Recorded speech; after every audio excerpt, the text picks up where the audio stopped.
How many men do you think out there are stuck? Oh, a load. Coming home sometimes is harder than staying at work. Who the f are you? Who were you before this happened to you? They get so lost in their identity. Whatever their title is, that's who they have become. And they have lost who they really are. You're the one destroying the house, not your wife, not your kids. You are the leader. You are the foundation. It's never too late to change because you are the person that changes the future. Your life. You're the author. It's your book.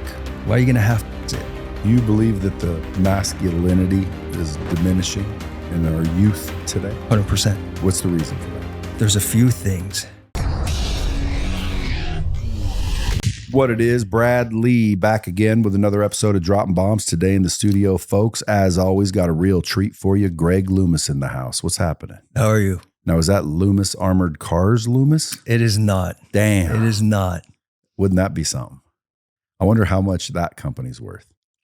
Oh, it's got to be a lot, Brad. Dude, can you imagine? All you do is build some bulletproof trucks and go around and pick up cash. It'd be good. I could imagine it. It's a business.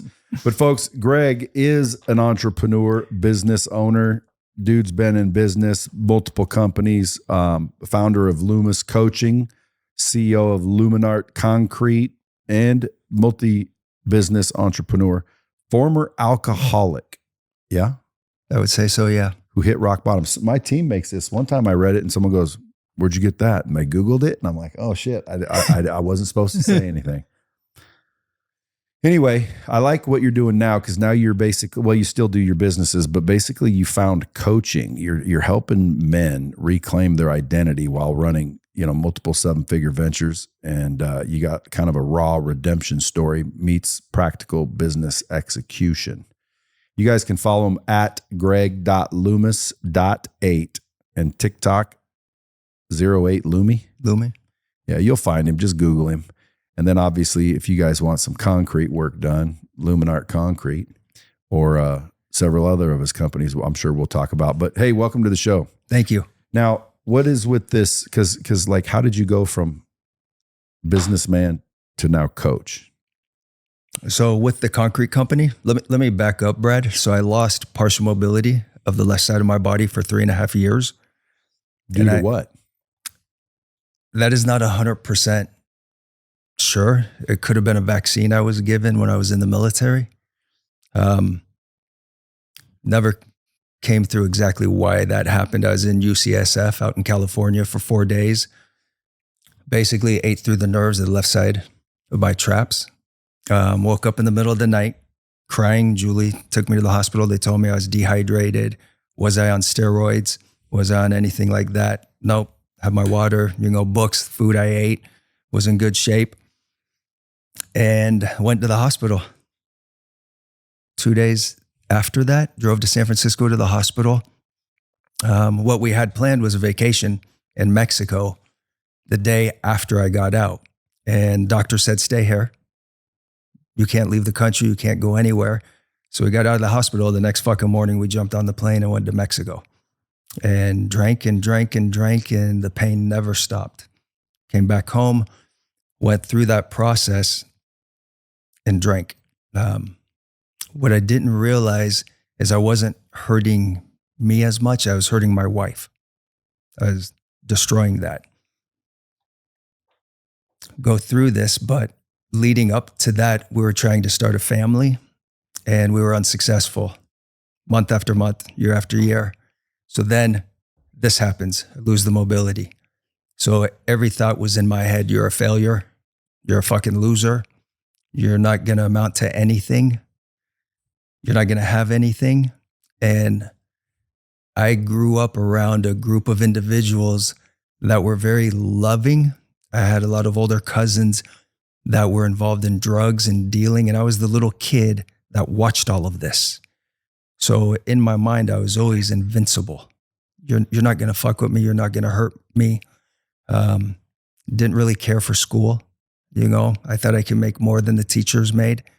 To fast forward this happening to me, I had to recreate me, Loomis. When I grew up, your last name meant something. You stood with pride. You stood with integrity. You stood with discipline. You stood with accountability. And I see that has been lost in today's society. Getting my full movement back was a piece of the puzzle of creating me. Once I got it back, my wife became pregnant with our son, and he was born on our 9-year anniversary. 4 years later, my daughter was born. So for me, I believe I had to go through that hell to fight myself, not have the limiting belief that I can't do it, that I should just give in to the doctors that said you have less than a 1% chance of getting your full movement back. Give in to letting them cut me open to have surgery. Give in to taking the pharmaceutical drugs. I didn't do any of it. That got me to this point. Having the concrete company, what I believed concrete is the tool that I have used to help individuals work past their limiting belief. If you've ever poured concrete, it's a hard fucking job. 110 degrees out and you're pouring thousands of yards. You can't just stop. It doesn't work that way. So helping individuals push past the mental feeling of being tired, understanding they still have another 60% left in them. They see that product they just finished. There's a reward to it. Getting individuals out of bad neighborhoods, knowing somebody believes in them because somebody didn't give up on me. So I'm here to pay that forward. I've had people come to me that have worked for me for years that have quit because they've made enough money working for us and they can move their families out of the other areas into something better. So for me, that's helping every person out there know they can push faster, push forward. So you just took your experience and what you did to get out of your own way, and now you feel obligated to share it with others. 100%. How many men do you think out there are stuck? Oh, a shitload. A shitload. What do you think their problem is? So I think, I think they become lonely within themselves. You have the great job. You have the great car. You have the house, the pretend white picket fence, the wife, the kids, but you don't have that relationship with them. You're wondering why your wife is always yelling at you rather than understanding sometimes when you're coming home, you're actually telling her to treat you this way because the negativity you're bringing into your house, rather than being present, being focused. We all have to work. We all got fucking bills. But at the end of the day, you're coming back to that house where those people love you. That's your legacy. That could be your perfect place. It's not the monetary. The monetary helps. So do you think like what causes that? Like, so are you repairing relationships or are you teaching people to make money? Or both? So sometimes it goes into both, but the first thing is teaching that person. So what do I think causes it? I think they get so lost in their identity that they have an identity shift. And if they're the CEO, if whatever their title is, that's who they have become. And they have lost who they really are. Is that what happened to you? 100%. And the hard work because of concrete, is that just discipline that you knew? Because it doesn't matter that it's concrete. Doesn't matter that it's concrete. It's just doing something hard. For me, concrete, it was the tool. It still is the tool because that's what I knew. That's what I grew up with my whole life. You have other individuals, whether it's finance, insurance, that are making the money, but they have completely lost themselves through the process, where coming home sometimes is harder than staying at work. Walk me through what those type of people are feeling inside.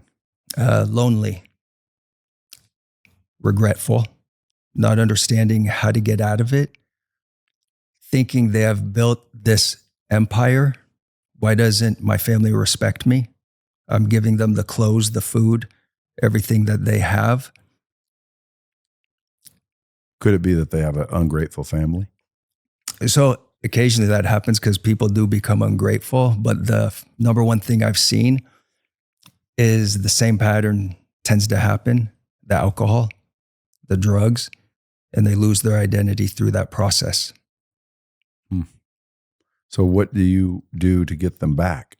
So we have to go straight to identity at the core. Who the fuck are you? Who were you before this happened to you? So we go back to whatever your position is. Let's call it the position, the title.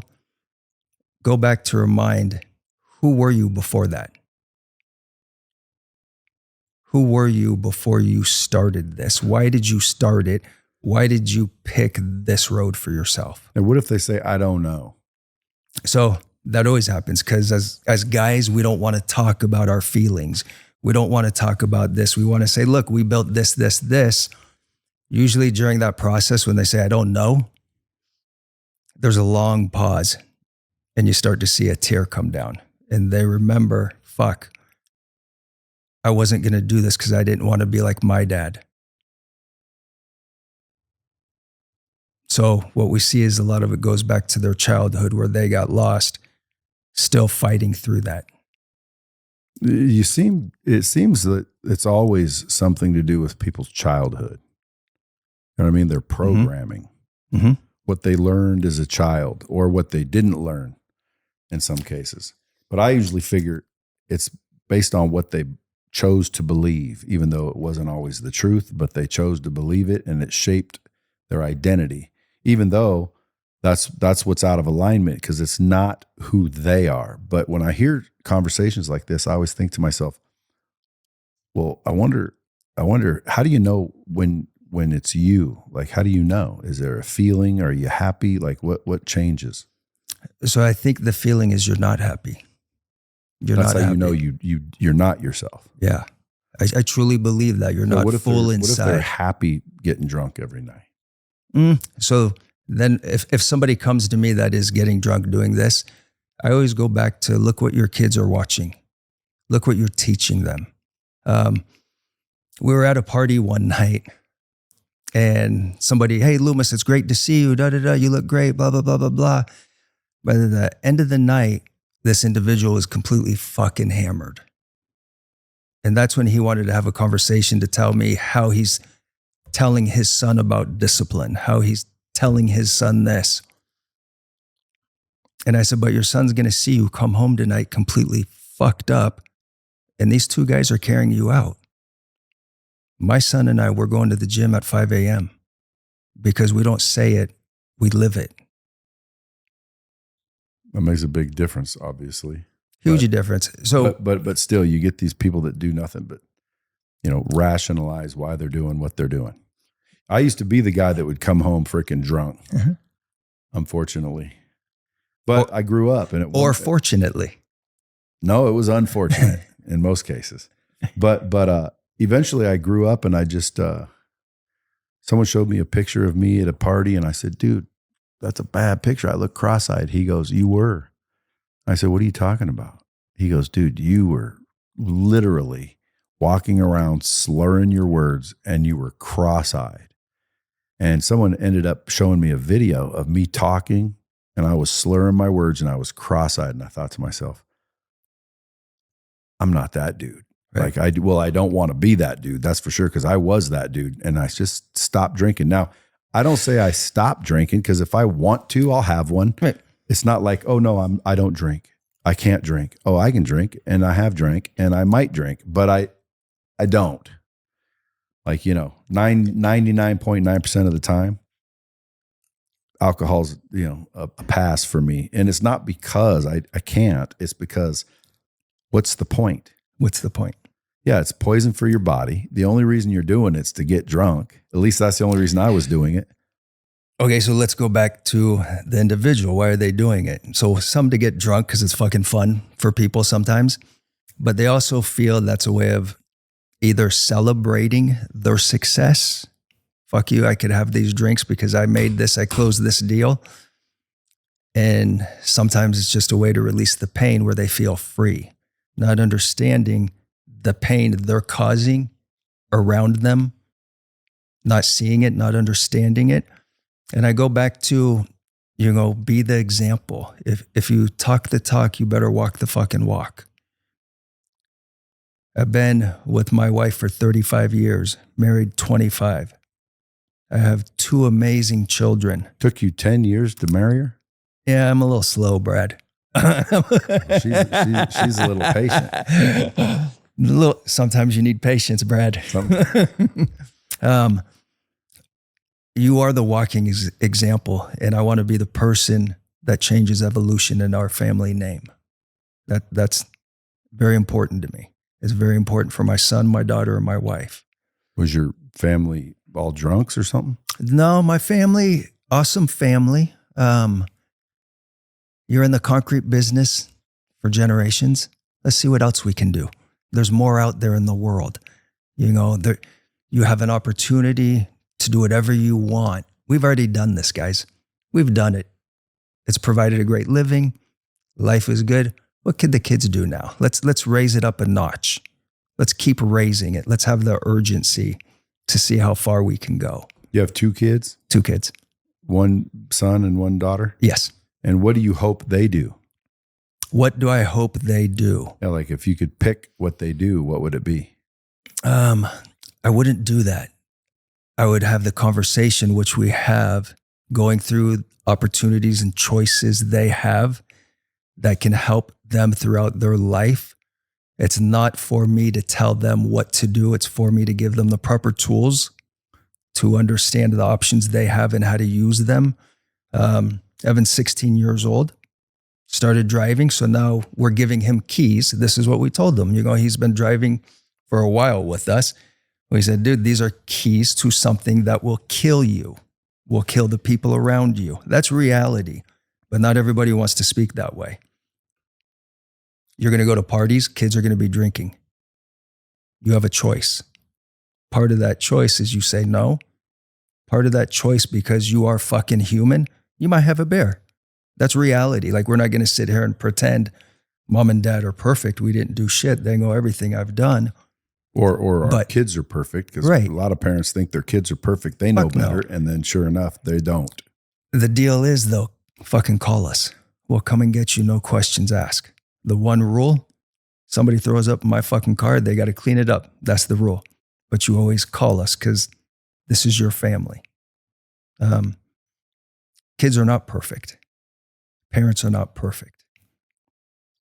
You are not, this is my belief, you are not their friend when you're raising them.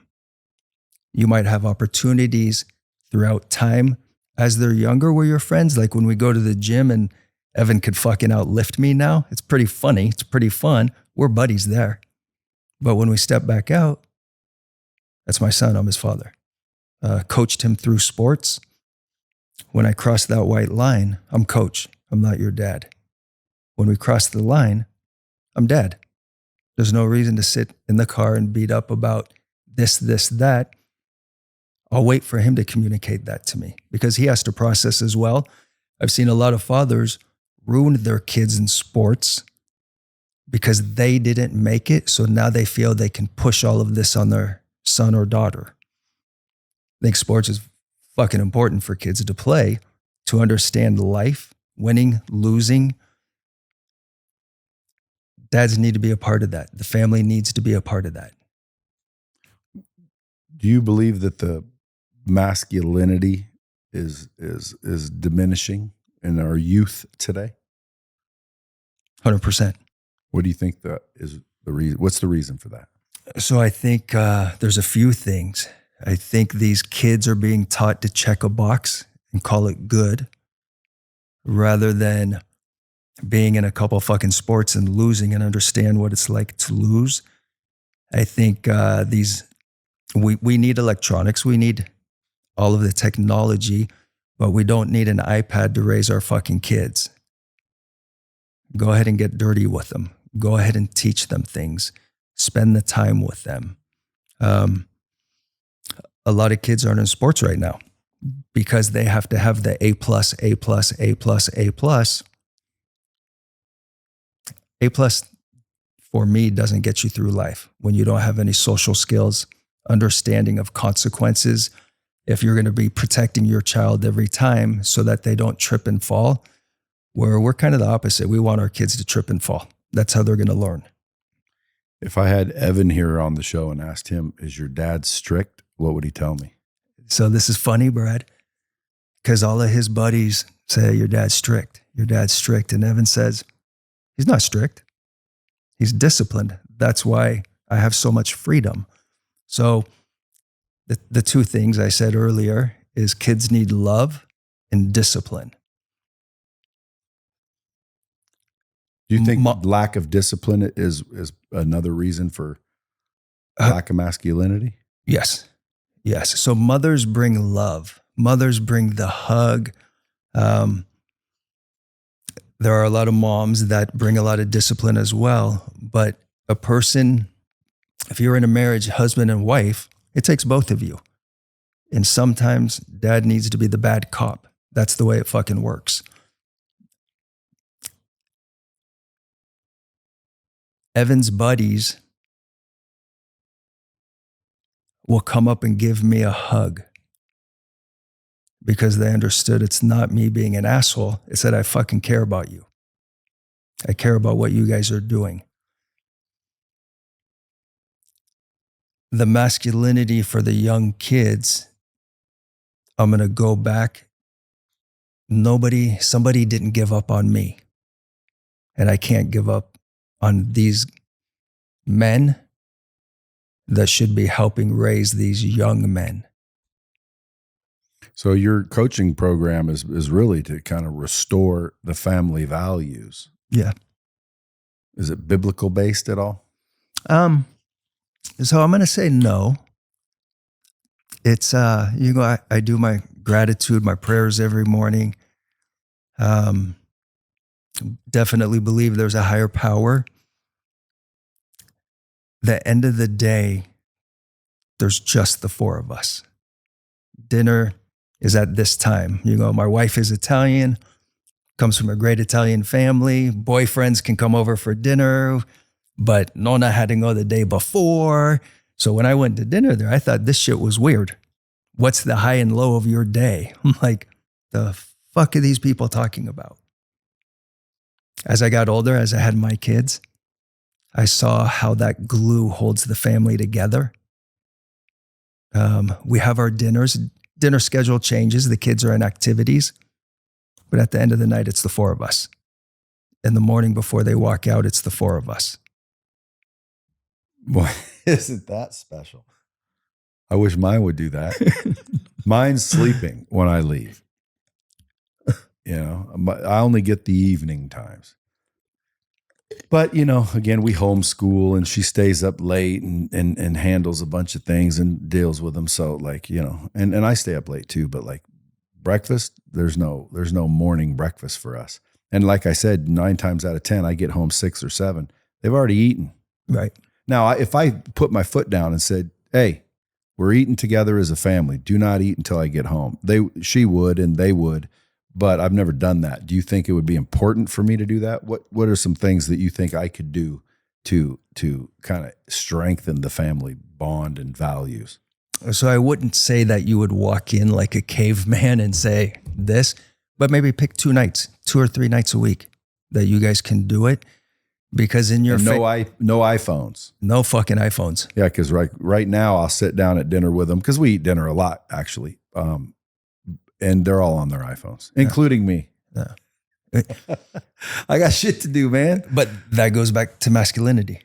Well, I don't think it's not masculine to look at your iPhone, is it? No, but part of pulling away, if we both own businesses, if we're at dinner on our phone, which has happened, don't misunderstand me, it took work to stop that. That's discipline. It's discipline. I don't know if we're going to confuse masculinity with discipline.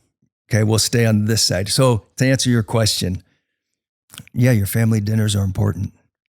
Yeah, I've always sensed it. I just never really do anything about it, which I want to, and I probably should. At least a couple nights a week but dude, listen, they want to whine and cry, and now they're pouting during dinner, and now I'm finding myself the bad guy, and now we're not having this lovely, wholesome, how was your day? And what was And what was your highs and lows? Like well, today, Father, they don't do that. Like I say, put your phones away. And now they're pouting the whole time. And now I'm yelling the whole dinner. So finally I'm just like, yeah, we went through whatever. Brad, we went through that. We fucking went through that for years. So what you're saying is you just need to deal with the suffering until it comes on the other side. Who's the leader? The kids or you? Me. Then, and we went through it, because it is not leave it to beaver fucking high. There's reality. Yeah, the kids are going to freak out. When they were younger, they'd fucking freak out. And I could eat my dinner. It would drive Julie insane, but that's what had to be done. It's like breaking an addiction. You got to stop it. Well, you said something important. We're their parent, not their friend. Because I've had the, I'd say, pleasure of raising 2 sets, actually 3, but I didn't do at all a good job in the first 2. Like I was 17. So trust me, I didn't do a good job with the first 2. But the second 2, I did a pretty good job, but I wanted to be their friend. Right. And the first 2, because the first 2 finally came around after, they were about 13, 14, but I wanted to be their friend. I wanted them to think I was cool. I didn't want them to dislike me, especially the first 2, because I didn't really raise them at all. So now they start coming around. I didn't want them to hate me and think, oh, my dad's an asshole. So I was their friend. And fortunately, they turned out okay anyway. But that is something that I wish if I went back, I would have learned earlier. You got to be their parent. I you have to be the parent. And you have to be the bad guy sometimes. I remember one day, Evan and I were having a great day, and he called me bro. We're not bros. We're not fucking bros. I'm your father. Well, now. Did you lay it down like that? Yeah, 100%. If my kids are not mad at me sometimes, I don't abuse my kids, nothing like that. The discipline. If they're not upset with me sometimes, I'm not being the best father I could be, because you always have to pull that rein in. Do you believe in spanking? Yes. Why did you have to think so long? Well, I was going back to when they were kids. Because I believe in it, but I don't do it. There's a fine line. And the reason I say yes is Evan got a couple spankings. I've never spanked my daughter. Yeah, well, I have 3 little daughters now. I've never spanked them. But no. I'm one of the guys that believe in spanking, meaning if I see someone spank their kid, I don't think, oh my God, what an abusive parent, because I got spanked and it worked. It works. Like, dude, it stopped me from doing a lot of shit I would have probably have done if I didn't know I was going to get my ass beat. So you and I are close to the same age. There's something that's been lost, and it's a saying, the fear of God. My parents had the fear of God in me. Like, you weren't going to double question. And it's not necessarily because I told you so. Growing up was kind of a speak when spoken to type of atmosphere. Our house this is our house, but these are the rules. When you have something to say, absolutely say it, because there is not a dumb question. All of us are learning from this. Your day is different than your sister's day.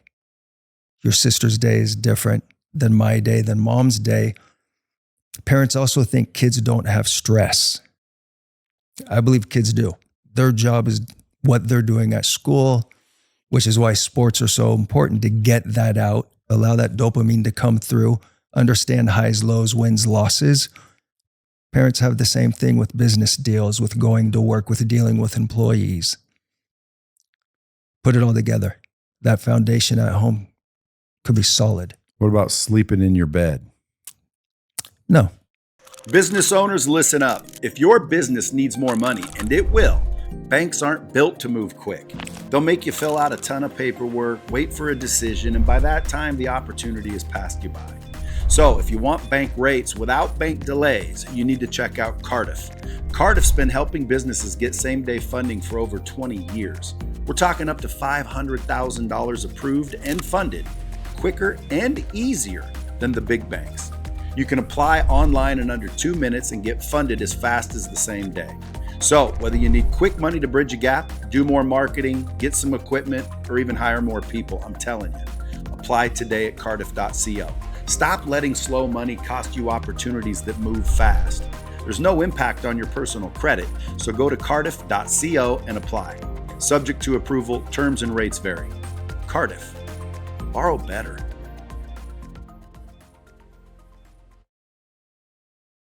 But once again, my son, fuck no, he wasn't allowed in there. Has our daughter crawled in there a couple of times? Yeah. But yeah, that one's a hard one. Yeah, see, my wife this is her first 3 kids. So it's new for her. And I try to tell her, can't be their friend. And then I'm at work, 9 to 5, Right. 9 to 6, I'm gone.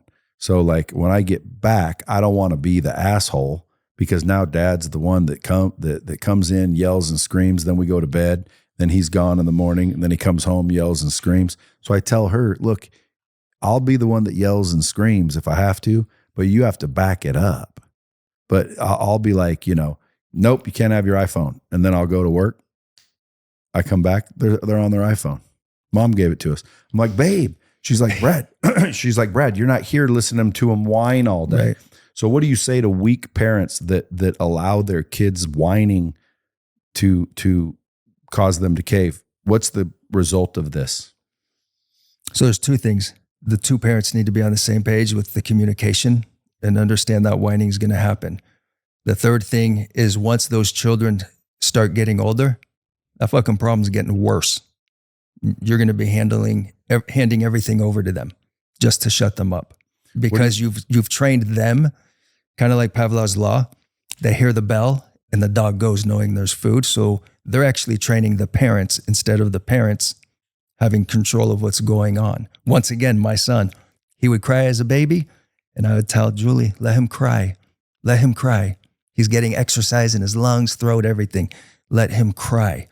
And Julie and my mother-in-law, they would go fucking crazy. And then all of a sudden now he's like Yogi Bear. He needs his sleep. He loves it. He's taking his sister to school. He's 16. Sophia's 12, 2 different schools. He's in high school because he has had that discipline growing up, that relationship with us as his parents. Mom's going to give him a hug. I'm going to give him a little hit on the shoulder. No hugs? Oh yeah, we hug, we kiss. I love you. Yeah, tell your kids I love you. Fuck yeah. I don't care who hears me say that to my kids. Fuck you. I'm that strong with my family. Yeah, but they're your kids. Yeah, but You think there's men that are ashamed to let people look hear outside. them say Do you hear a lot of men say I love you? that? I don't. Now that I reflect, I don't hang around a lot of men. Like I go home. Right. My family's my circle. I'm not saying dads don't say I love you. They don't say it enough. I know They don't say it enough to enough. my sons. So then I say it to my daughters, but my sons, I didn't say it much. And coincidentally, my dad never said it to me or my brothers and sisters. So like, and as far as hugging goes, I'm not a big hugger either. And I was never hugged as a little one. Now my mom would, but my dad never would. So I think that kind of rubbed off on me. But with my daughters, I'm very much like that now. I have young ones now. I have 2 older ones. They're already adults, but the 3 young ones, I do them. But one of them, she don't like it. She's not a hugger. I'm like, is this hereditary? Because like we've always been loving with her, but she does not like hugs from her grandma, from her mom, nobody. She don't want hugs. yeah, You think it's hereditary? no, I think some people just like their space. I think some people just like their space. What do you think of dads that kiss their sons on the lips and hold their hands? I think that's a little fucked up. Yeah, me too. That ain't for me. I know. Do I give my son a kiss on his cheek or forehead or top of the noggin? Absolutely. I know a guy that like will kiss his son on the lips and they're like full grown. And I always think, see, again, I just do you, brother, but like not me. I'm not Right. doing that. I won't even kiss my daughters on the lips. And 9 times out of 10, I let them kiss my cheek or I'll kiss their cheek. I'm not kissing my daughters on the lips or my sons, especially my sons. Yeah, no, that doesn't work for me. People the other day said I was weird because of that. It's like, oh, there's something wrong with you. What's wrong with loving your children? I'm like, dude, I love them just fine. It doesn't mean I need to kiss them. Is that weird? No, but it's not for me either to put judgment on that, because we don't know their story and why that's so powerful for them. Well, they seem like a very close family. My family wasn't close. Right. My family was dysfunctionally close, if that makes any sense. No. What does that mean? That makes me think like someone was touching someone. No. Well, that's dysfunctionally close. What's dysfunctionally close? Grew up in a great house. Both parents worked on their own company, concrete company. So everything was work. Work. You weren't a man unless you had calluses on your hands. So we didn't always have these family dinners. My sister and brother are much older than me. So I was like the oldest and youngest all at the same time. So they were already living their lives. So I was pretty much on my own. I loved going to different neighborhoods that had the drugs, the gangs, learn the street hustle. And I went to private schools my whole life, Brad, like lived up on a hill, but I wanted to know the hustle. So I would bike to these other places. What town? Am I from? Redwood City. California? And I would go to East Palo Alto, East Oakland, play basketball, get in fights, sometimes get the shit kicked out of me. And one of the guys said, they're not going to respect you till you fucking hit them back. Lamar said that to me. I'll never forget him. Went up for a layup because I couldn't dunk. And this dude took me out and I jumped up and squared him right in the nose. And all of a sudden I made it on their traveling basketball team. Like, it was great. I always wanted to know the hustle. So when I say dysfunctional, the way that we are raising our two children is not how I was raised. It wasn't bad. It just wasn't as close or tight knit like we are now. Is it ever too late to change? No. So if someone's listening to this thinking, man, I don't love my kids enough, I don't do the dinner thing enough, but it's too late now, what would you tell them? You're lazy. You're making excuses. I didn't talk to my father for 17 years. Then we had our kids, and Evan was the one that was like, he was small. The biggest regret in my life would have been if my kids did not know their grandparents. My mom lives 20 minutes from us. She sees the kids, no problem. And it wasn't really that dad and I got in a fight, or my sister. I had to grow up. I'm the one that had the problem. And so when I say be the evolution, make the change, that's something that I've stopped. That was my goal for our Loomis name. Now, I talk to both of my parents. They're divorced. Talk to both of them. My kids have a relationship with both of them. That would be the biggest failure. It's never too late to change, because you are the person that changes the future. So if you put yourself in that position to see what the future is, we talk about visualization, manifestation, sounds great, but you got to put the fucking work in towards it to get there. And so what are you coaching men on how to do these things? Yes. Based on fundamental and tactical practices that you've learned by doing it yourself? By doing it myself. And that gives you like joy? It's bigger than joy, Brad. I'm seeing people's lives change from losing weight, because they always say that's for other people. I can't do this. I can't go to the gym like Brad and lift weights all the times. I don't go to the gym. You have a gym at your house. That's right. Go on a walk. Let's go on a walk. Start doing a walk. We just need to get you moving, because every morning I put myself through a workout, whether it's at my house or at the gym or here we traveled, worked out this morning at the hotel. Whether you want to or not, I bet. Period. So I've missed one workout since COVID, and it's because my son and I were in Colorado for a soccer tournament. These young kids had a shitload of questions, and the coaches asked me, Mr. Loomis, would you like to talk to them? And we stayed up all night in the lobby and then jumped on an airplane to come home. So usually in the morning, it's weights, nighttime, It's about a 4-mile ruck with a 50-pound vest, me and my dog. You keep the mind clear. And it does work. It works. And again, if you can get in the habit, I call that a habit. So, you get in the right habit. If you can just teach men some good, solid habits, life changes. Life changes. Like, to me, it's mindset, right? A lot of people, they don't believe in themselves. They don't have confidence. They have the wrong beliefs, the wrong programming. So you get that fixed. But if their habits are garbage, then they fall back. And then skills, like, do you teach them any practical skills, or do you is it just like family life?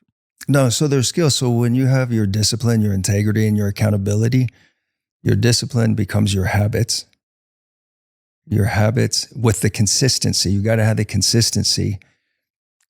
You have your discipline, your habits, the consistency of it becomes your lifestyle.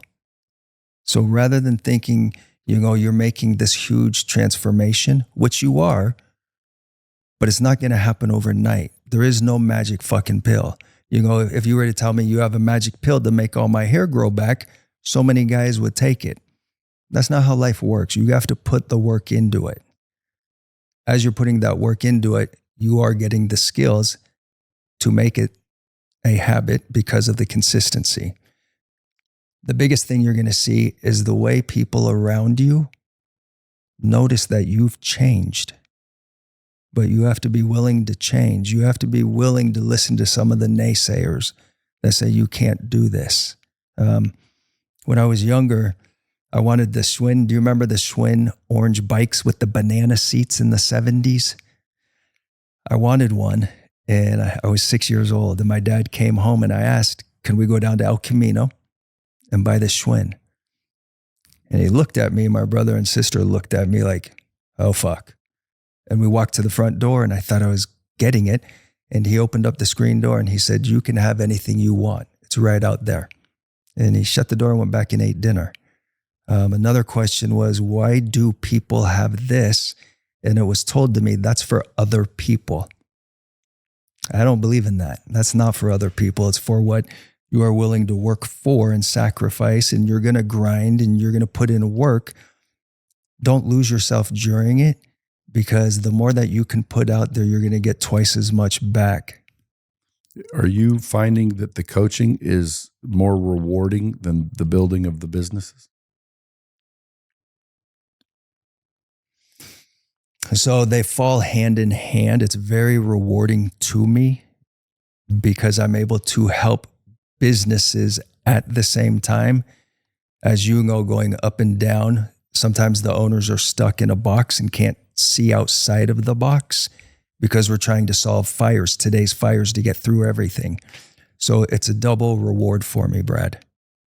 So give some free coaching to some men that might be listening that have a shitty home life. Like when you said they're afraid to go home, not literally afraid, but like they don't want to go home, which is why a lot of them go to the bar, go hang out with the dudes. Cause it's, they don't want to go home and deal with the shit. So if you're out there listening to this podcast and you want to go to the bar to hang out with your friends because you don't want to go home where your family is, I would say you have a problem. Why? Why would you not want to go home? Because again, I used to be that guy. And now, dude, you could say, hey, you want to go to dinner? I mean, on occasion, maybe, but like I'd call my wife, say, we're going to dinner. But like, I want to go home. I want my family around. I was never like that. What do you think is what they could do to start to repair that in themselves? So I'm going to back up real fast. I had an article written about me over a year ago, and it was, everybody knows you, but nobody knows you. So I've been in the industry over 30 years. Everybody knows the name, knows the shit we've done, but nobody knows me because I wouldn't go to the bars. I wouldn't go to these barbecues and listen to how great you are while everybody's getting fucked up. I wanted to go home with my family because the reason all of that work in the businesses comes back to the family life. So I would say, look in the mirror. Look in the mirror. When you say all the shit at home, what shit are we talking about? Well, here, let me channel my old self. You get home and your wife's bitching and nagging. the kids are freaking, crying and fighting and arguing with each other. There's no order, and it's miserable. Okay. One is because you probably lost yourself throughout the day at work, rather than when you come home, why is your wife bitching? What is she telling you? Is it something you didn't do that maybe you said you were going to do? Well, back in those days, everything. It was because she was a bitch. No, but she was bitching. I mean, to take responsibility, because I'm asking questions, assuming that maybe listeners have these questions, because I already know what it was. Like, I was an asshole. I was selfish. The reason that the home life was like that is because I wasn't leading. I wasn't taking responsibility. I wasn't setting the precedent.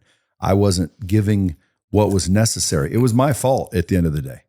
But I mean, I already know that now that I'm 56, but at the end of the day, there's people listening right now, 35 years old. I guarantee you there's dudes listening going, that's me. My wife's a bitch. My kids sit there and argue and I don't know how to get them to stop.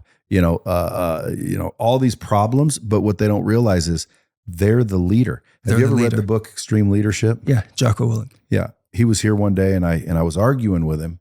Not arguing, because no one wants to argue with that dude. But I was basically saying, dude, there is such a thing as a bad team. Because his whole thing is there's no bad teams, only bad leaders.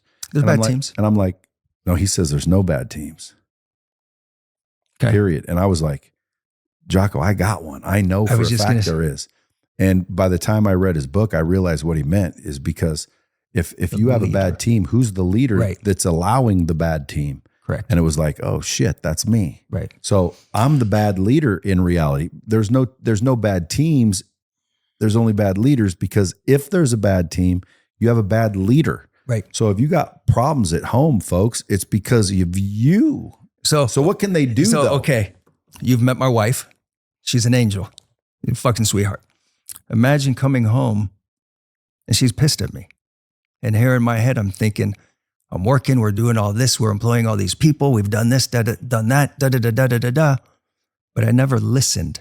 Sometimes you have to listen and understand at home you are the leader. That does not always mean you have to solve the problem. You have to solve yourself first. The more you solve yourself first, all of a sudden you have a partner that can't wait for you to come home and say, hey, this happened today. How can we get through this? Little Johnny fucking did this, or little Susie did this. Take a look at your kids.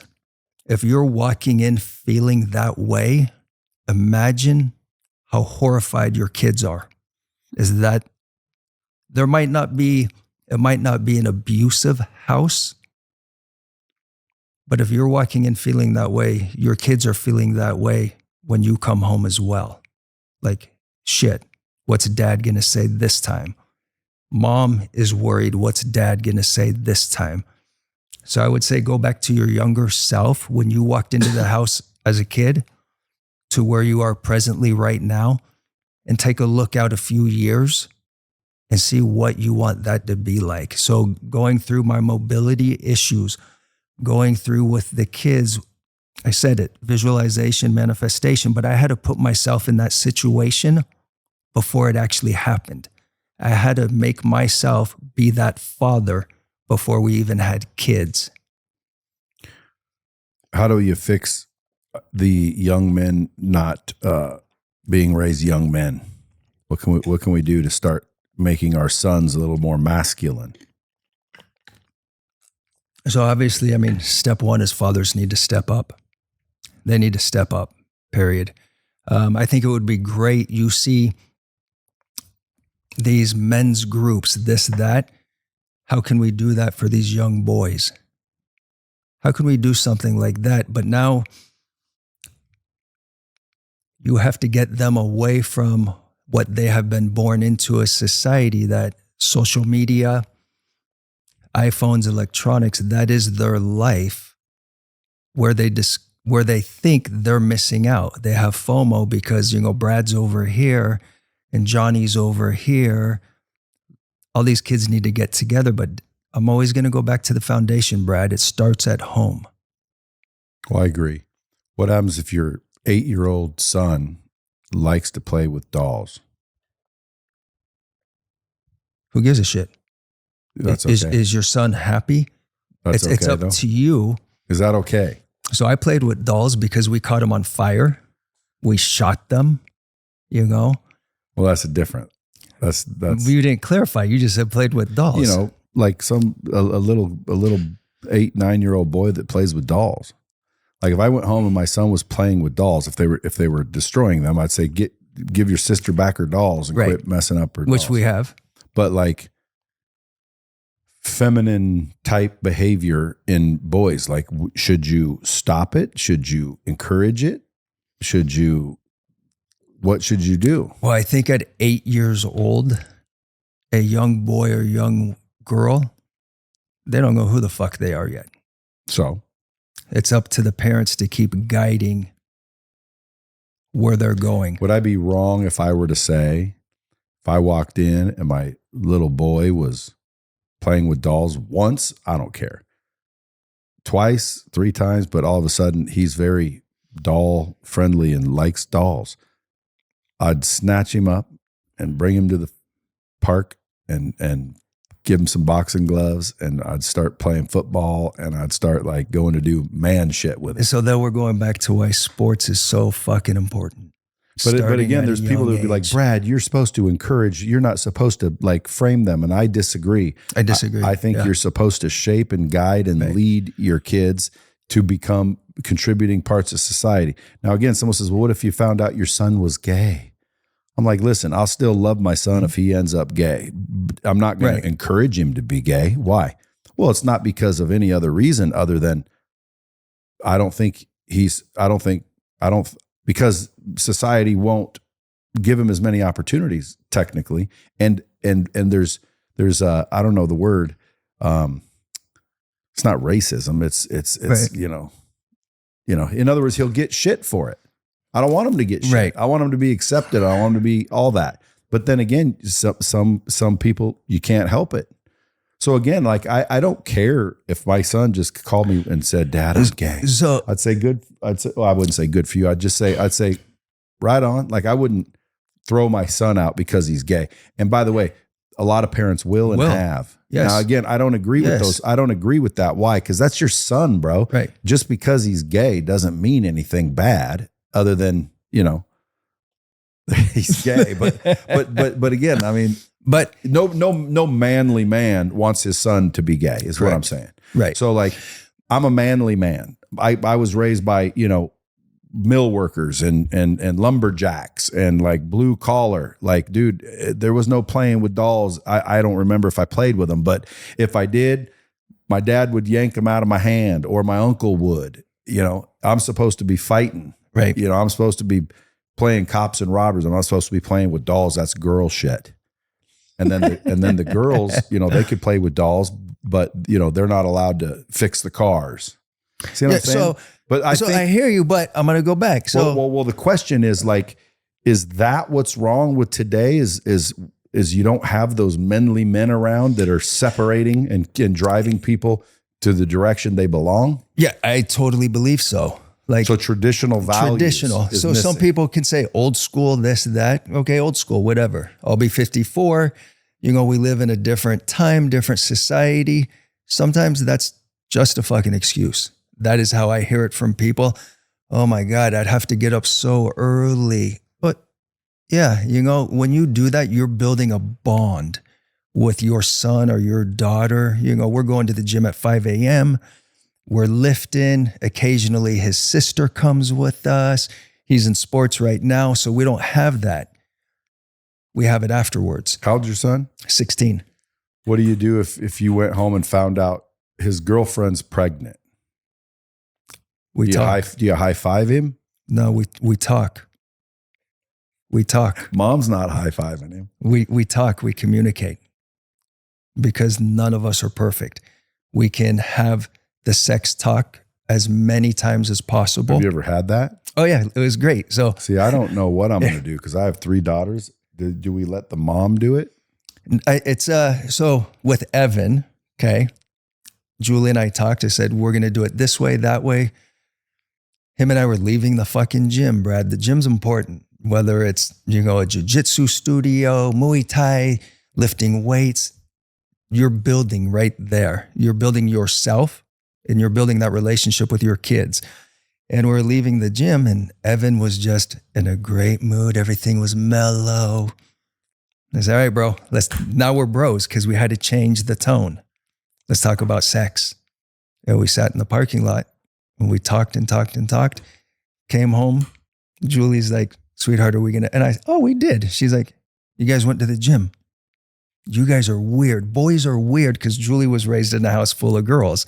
She's like, you guys are weird. And so Julie we need food, always. Sports. Talk like cavemen. So whenever we do something, go somewhere, Italian mom here always makes sure we have food so we're not grumpy, we're not grouchy. You got to have the talks. They're your kids. They're your future. I don't think I can recall I've ever had the talk with any of them. I remember my talk, what I was given. Do you have your toothbrush? Yeah, I got my toothbrush. Do you have your fucking toothbrush? Oh, that was our sex talk. Yeah, I've never had one myself. I thought the schools do that. And not only that, their friends do that and Right. society does that. Right. The problem is should we do that? And I think the answer is yes, I should have done it because what is society teaching them?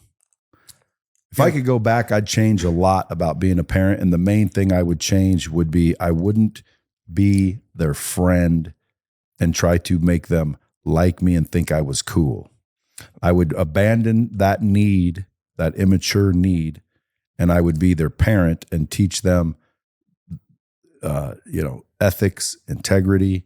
I would discipline, like everything you're saying. I would teach them, or at least hope that they learn. Because sometimes you get a bad kid, they're going to do whatever they want, no matter what you're saying.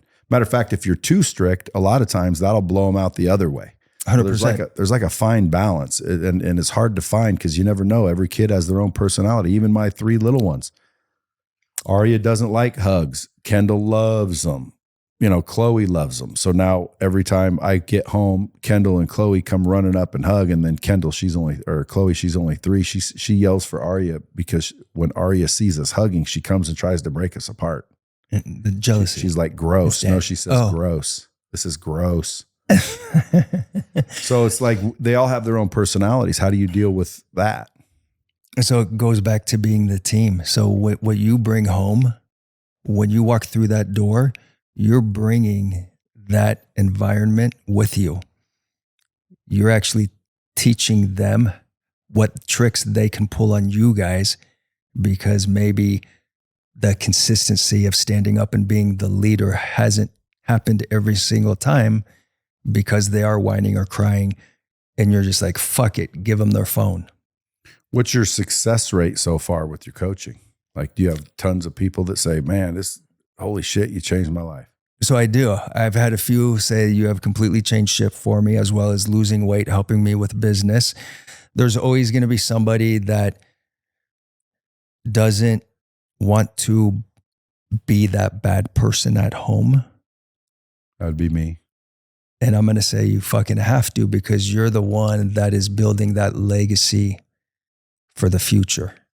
What is coaching to you? Like, explain your program in case people want to join it. What is your coaching program? So it's Loomis Coaching. So go through identity at the core, go through the champion within approach, redesign for success. So I'm going to find out through our conversation, what is your pain point? Why is it the going home? Is it at work that you're not yourself? Where did you lose yourself? We want to get to that pain point to flip that, because usually the pain point is something that has happened in the past. And believe it or not, you actually kind of forgot about it because you've just been living that cycle for so long and not even understanding that you're doing that until you get an ultimatum, whether it's your job or your wife saying, fucking, you need to shape up. We can't do this anymore. You're not the person I married. One of the biggest things Julie said to me, when you were 18, you were so much fun. I wish you were 18 again. That's a big one, because a lot of wives I've heard complain that their husbands are just no longer fun, and they end up, getting in affairs because they're meeting people that are just whimsical, because it's easy to be fun when you don't have all that knowledge and pressure, right, and past. But a lot of that is happening with alcohol also. After work, let's go have some drinks. And now those affairs start because that man is feeling he's getting attention from somebody because his wife's not giving him attention. The kids are doing this. So I got 2 hours here where I get attention. She'll never find out. Fuck it. Who cares? You're the one destroying the house, not your wife, not your kids. You are the leader. You are the foundation. You're setting those roots there. You're also setting up the future of those kids, what they think is acceptable and not acceptable. I go back to the way you feel walking in home while you're hesitant going. Imagine what your wife and kids are feeling. Maybe the relationship is not the best between you and your wife. Communication, you're still raising children. So where do people find Loomis Coaching? LoomisCoaching.com. That's easy. That's easy. And what is it, like a 6-week thing, or is it like? So I have a 4-week urgency course, and then we have the Loomis Legacy Method. That's 12 weeks. So you join, and then for 4 weeks, you're weekly calls? What do you do? Weekly calls with skills. They're talking to you. They're talking to me. Is it like, well, I guess if they really want to know, they'll go check it out. Website, Loomis Coaching. Loomis Coaching. LoomisCoaching.com. Hey, go follow this dude at Greg Loomis or at Greg.Loomis.8. TikTok at 08Lumi, Y08. 8's my favorite number. Why? My father wore it. My brother wore it. I wore it in sports. Evan had it a couple years. So just number 8. Look at the 8. That's 2 circles. You're going to come down. You're going to come back up. You're going to be at the top. That's life. You got to keep moving. You got to have the urgency to keep moving. It doesn't stand still. So what are your goals for Loomis Coaching over the next 5 years? To help as many individuals that I can, to let the men know just because you're getting help does not make you vulnerable or a sissy. Being a man requires some vulnerability. It's okay. I've seen a lot of guys go through the alcohol, go through the drugs. I've helped guys get off alcohol, get off drugs. They were too afraid to ask for help. So I made it my business to butt into their life because they were too valuable to me as a person and to their families. Speak up. Don't hide behind a wall. Don't hide behind a wall because none of us are perfect. I'm sitting across from you, Brad. You're not perfect either. Neither am I. I'm probably the closest thing to it. Maybe like Wikipedia.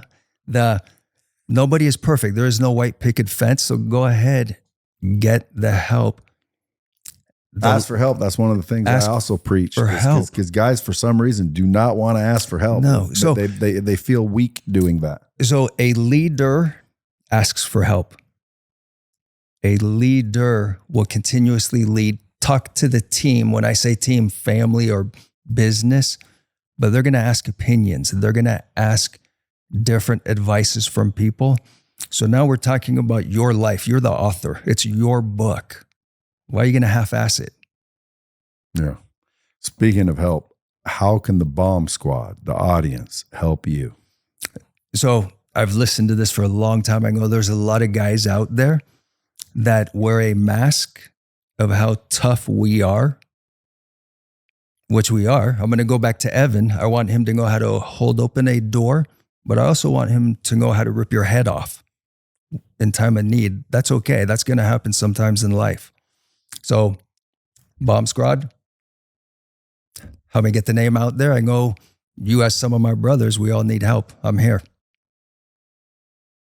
There you have it, folks. You never get let down when you listen to the bombs. Share this episode out. If you don't need it, someone else might need to hear this exact message. Greg Loomis, appreciate you. Thank you. Until next time, folks, keep it real.